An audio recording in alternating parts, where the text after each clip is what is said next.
Eu quero água. Eu tô com sede. Eu quero água.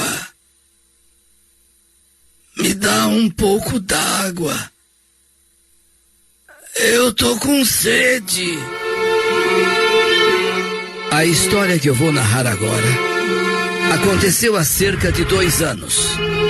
Eu me chamo Marcos e moro na Bahia. Atualmente sou professor de matemática na rede pública.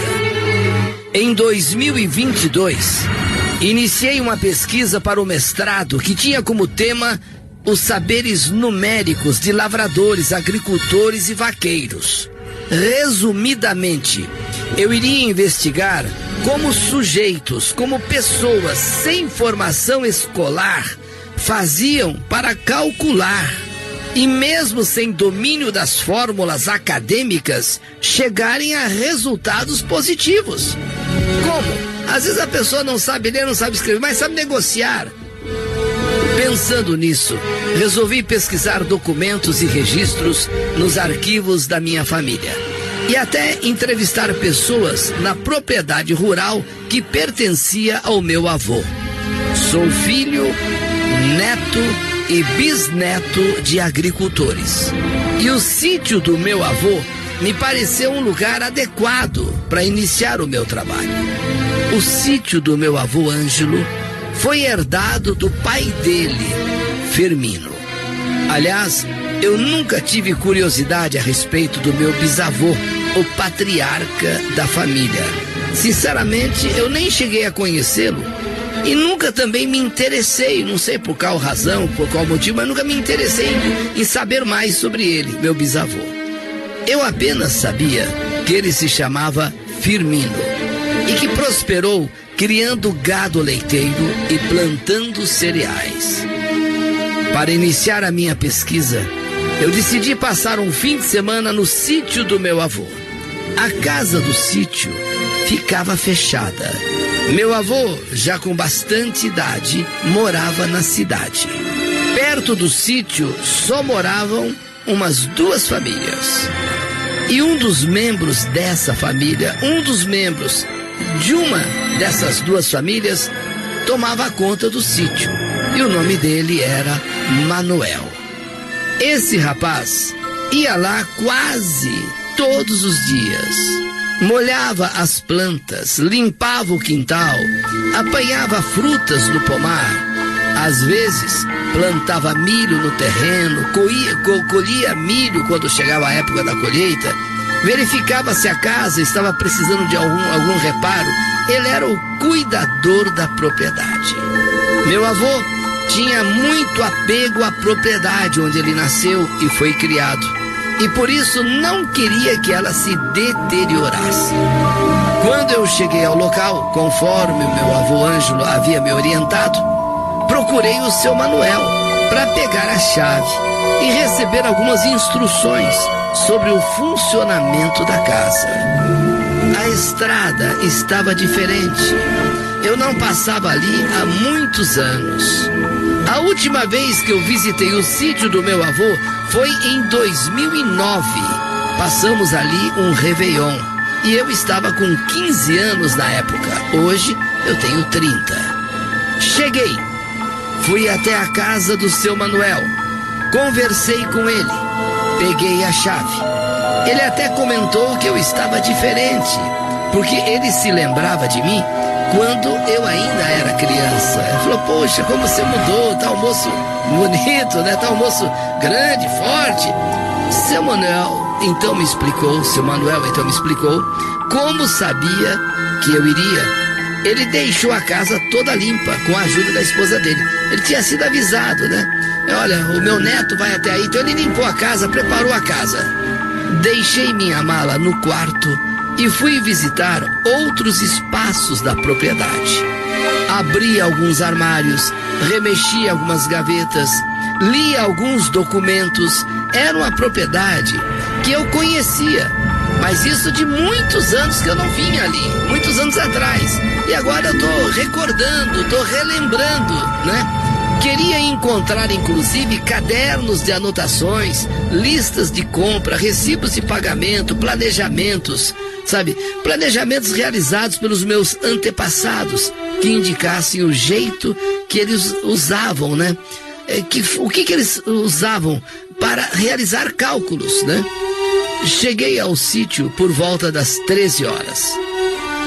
Depois do almoço, eu fiquei vasculhando esses arquivos da casa até umas 17 horas. Já cansado, preparei um lanche e resolvi dar uma volta pelos arredores para matar a saudade e tomar um pouco de ar puro. A casa tinha 5 quartos espaçosos, uma grande cozinha, uma sala enorme, 2 grandes banheiros e muita área ao redor. Nos fundos da casa, eu vi o pasto com umas 10 vacas. Vi um cercadinho com galinhas e um lindo casal de pavões. Pude ver ainda o pomar. Lembro que na infância eu vivia catando amoras nesse pomar com os meus primos, aquela amora silvestre. Mas neste dia em que eu vim aqui para a propriedade para fazer uma pesquisa, a única fruta que eu vi foram figos da Índia.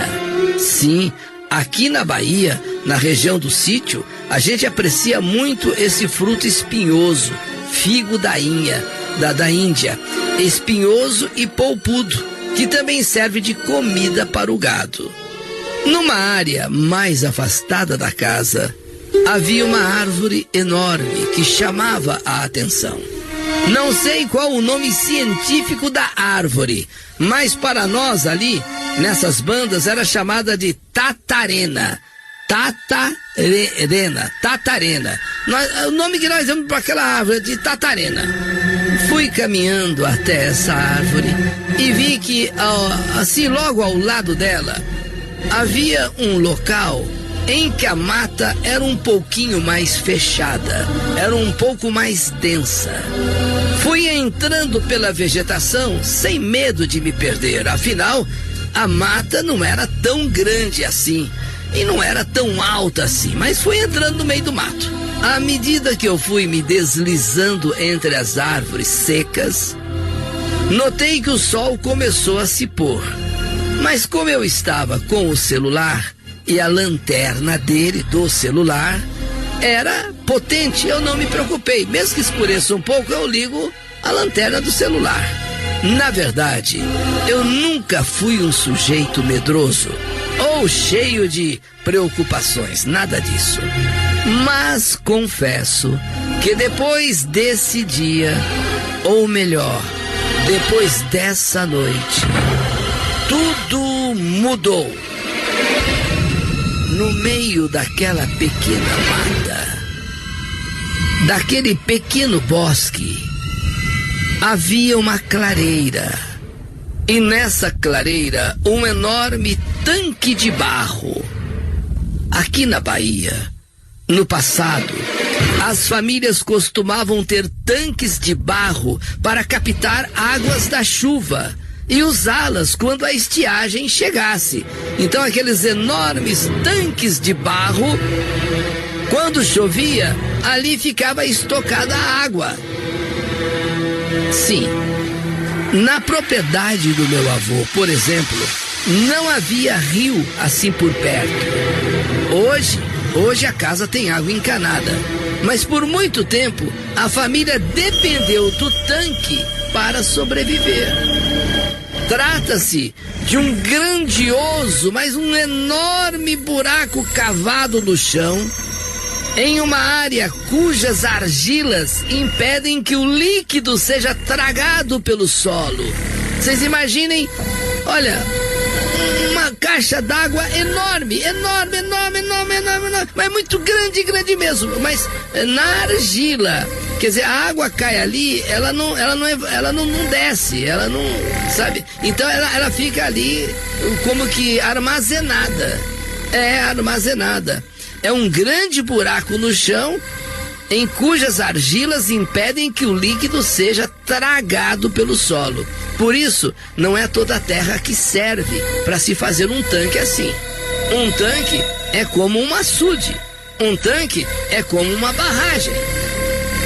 Assim que eu cheguei a este tanque, enorme tanque, me lembrei que na infância, meu avô e meus tios proibiam a mim e aos meus primos de chegarem perto daquele lugar. Quando a meninada se encontrava e saía para brincar, os adultos do sítio logo diziam: só não cheguem perto do tanque. Só não chegue perto do tanque, é perigoso.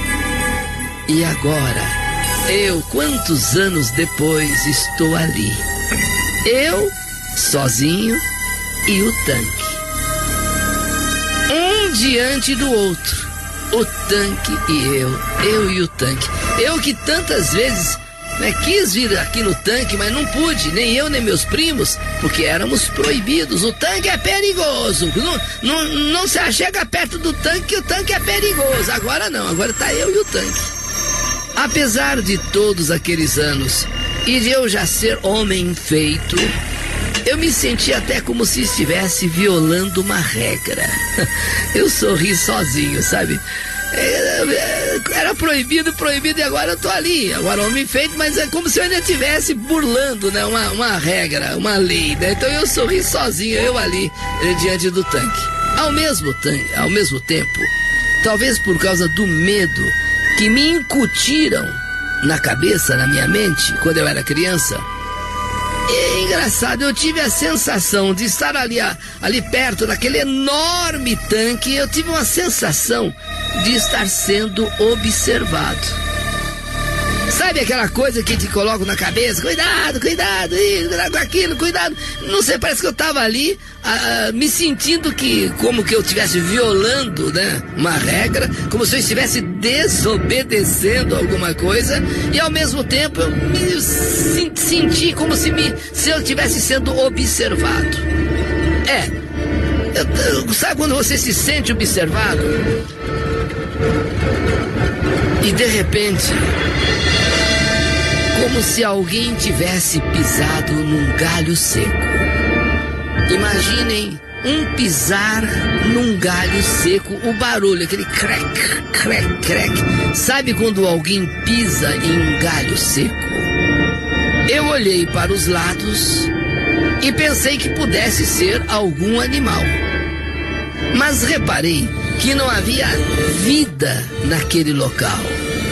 Todas as árvores estavam secas e não consegui perceber ruídos de nenhum animal, nem pássaros, nem lagartos rastejando, nada, nem mesmo o coachar de sapos que costumam aparecer em lugares que juntam água. Aliás, o tanque estava seco. O tanque não tinha uma gota de água sequer.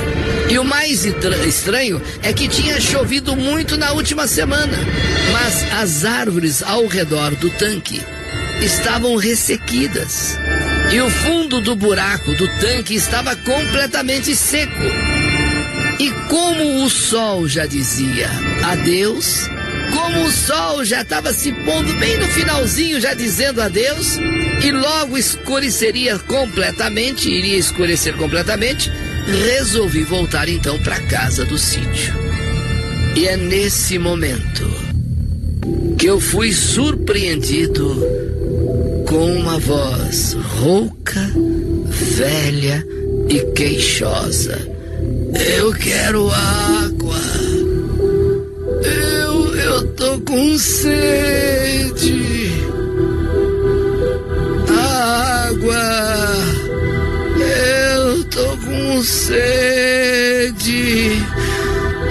Eu quero água. Eu tô com sede. Você pode me dar um pouco d'água? Na hora, eu levei um susto daqueles. Quem poderia ser? A casa mais próxima era a do seu Manuel. Ele que cuida da propriedade do meu avô, era do seu Manuel. Mas ele, a essa altura, não estava no sítio. e nem teria nada para fazer ali naquele horário. Já caiu o sol, já estava anoitecendo. Seria, quem sabe, alguma criança da vizinhança me pregando uma peça. Mas uma criança não teria uma voz assim rouca, envelhecida. Seria um andarilho que talvez tivesse perdido por aqui? Talvez notaram que eu era de fora, resolveram gozar com a minha cara? Ou pior, será que um fugitivo da polícia, tipo esses que fugiram lá do presídio de segurança máxima de Mossoró, seria talvez um fugitivo da polícia que tinha se escondido ali e me viu como ameaça? Eu só sei que eu fui me afastando. Eu fui me afastando depressa. Eu fui me afastando, encucado, nervoso. E eu ouço novamente aquela voz cavernosa, suplicante, aquela voz rouca.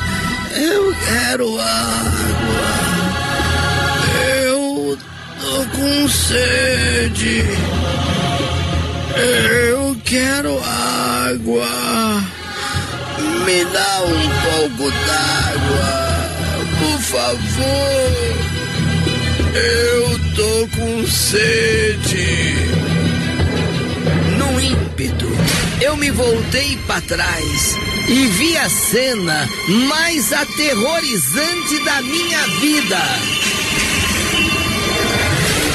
Flutuando, pouco acima da margem do tanque, um homem de cor morena, de olhos claros, um homem com cerca de uns 80 anos, flutuando, sim senhora, flutuando, sim senhor, pouco acima da margem do tanque. Um homem moreno, de olhos cor claras, aproximadamente 80 anos, vestindo calça e camisas sociais rasgadas e um chapéu de palha na cabeça.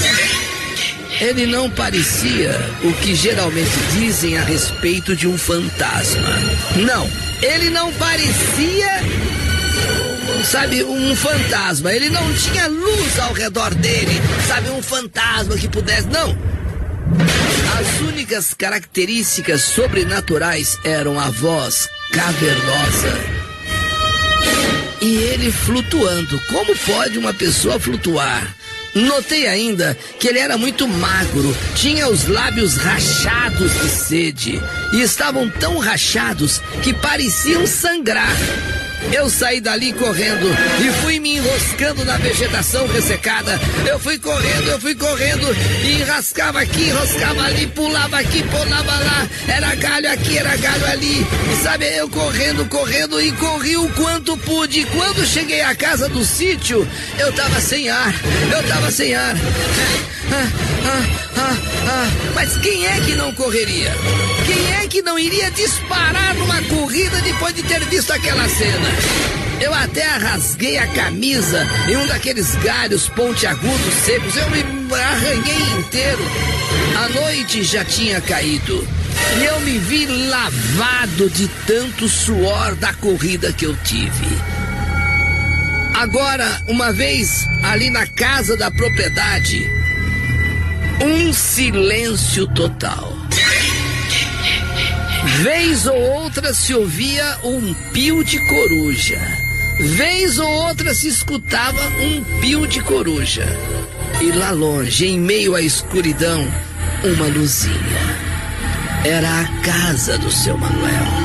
Eu tive vontade de correr até lá e pedir ajuda a ele, mas me faltou coragem. E o que eu ia dizer para ele? Seu Manuel, eu vi um homem assim, assado, flutuando, né?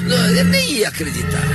Quis também ir embora e não voltar mais, acabar com a minha pesquisa. Não quero mais fazer pesquisa. Quis ir embora, mas não voltar mais, nunca mais. Entretanto, me faltou coragem para ir embora também. E eu queria saber quem era aquele homem. Que homem era aquele? Desconfiado, entrei devagar na casa. Acendi todas as luzes. Não tive coragem nem de fechar a porta. Fiquei com medo de abri-la. e depois me deparar com alguma criatura do outro mundo. Naquela noite, tomei apenas um café e fiquei acordado. Até me deitei com as luzes acesas, mas a cena do homem flutuando sobre o tanque de barro não me saía da cabeça.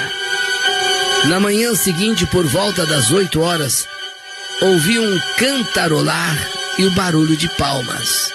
Quando abri a janela, vi que era o seu Manuel e me senti aliviado, mais seguro. Ele me cumprimentou e disse que tinha ido ver como passei a noite. Eu pensei em dizer que tinha passado a noite bem.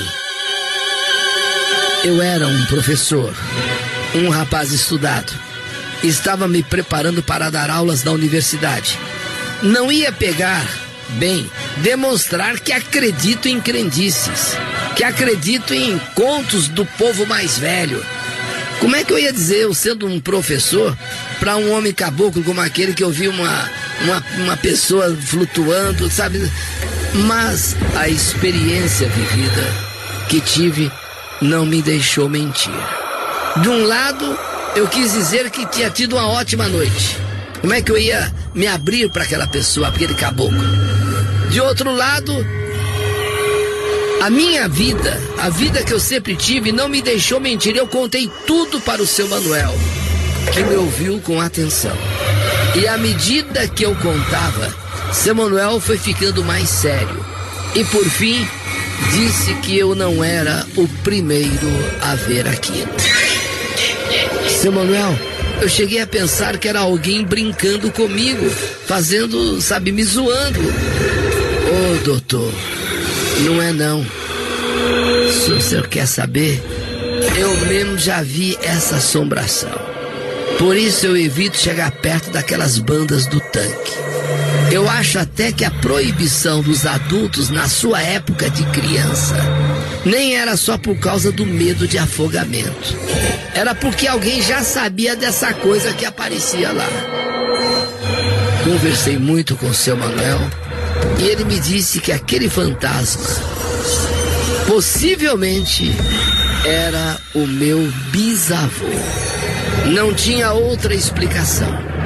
Dono daquela propriedade, onde ele plantou roças, criou gado, viveu com os 9 filhos. Quando ele morreu, a herança foi dividida. E o meu avô Ângelo comprou a parte dos irmãos para ficar com toda aquela propriedade. Firmino, meu bisavô, era um homem muito rígido.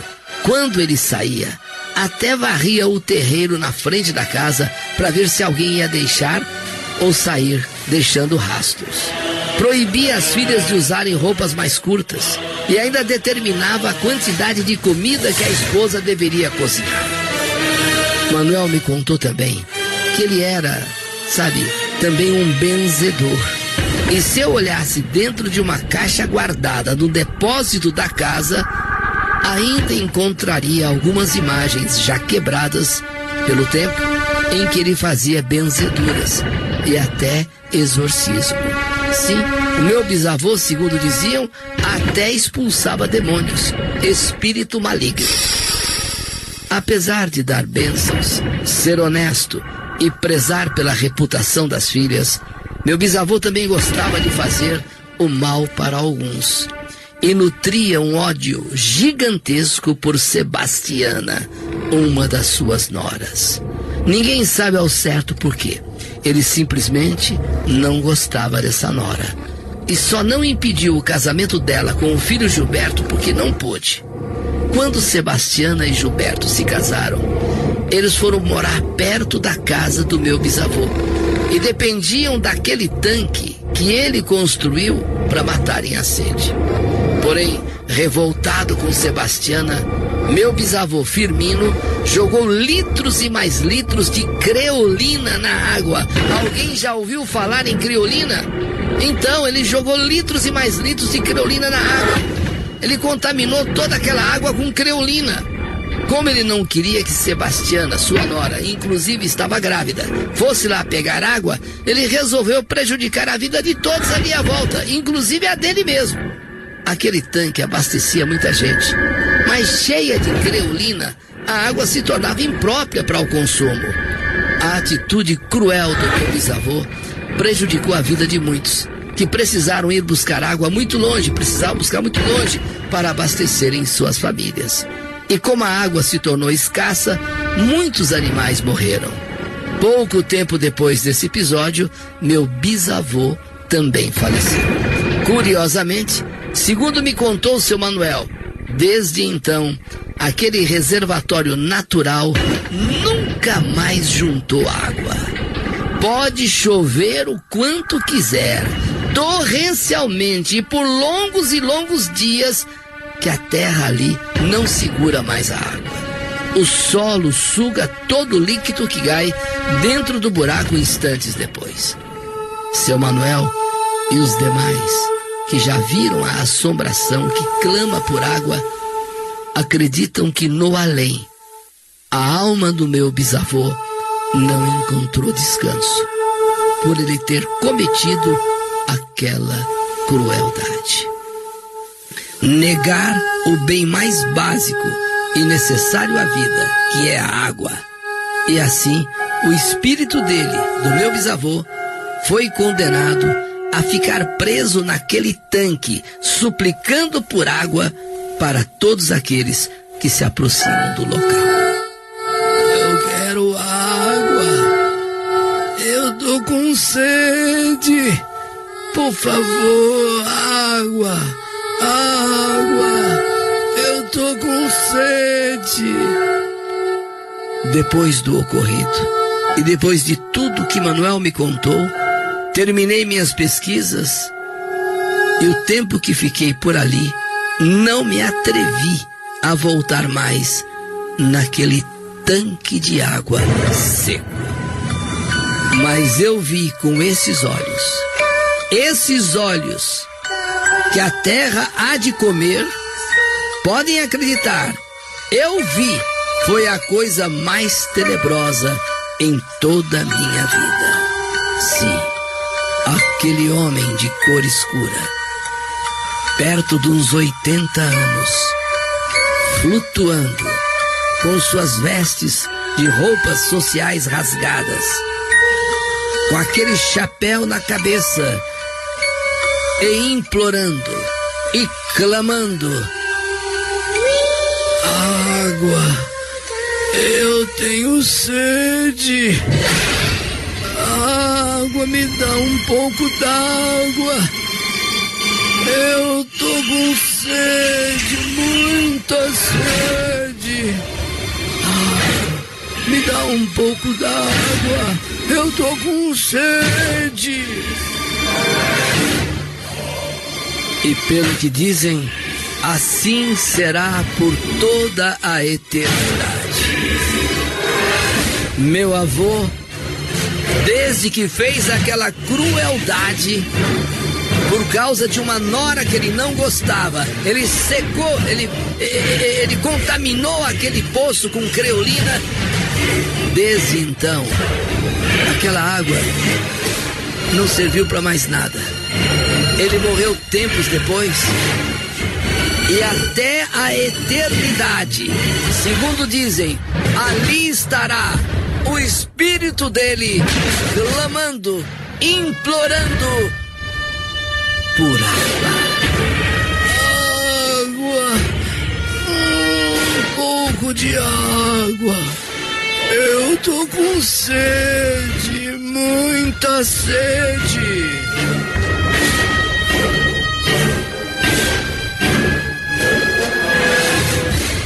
O tanque,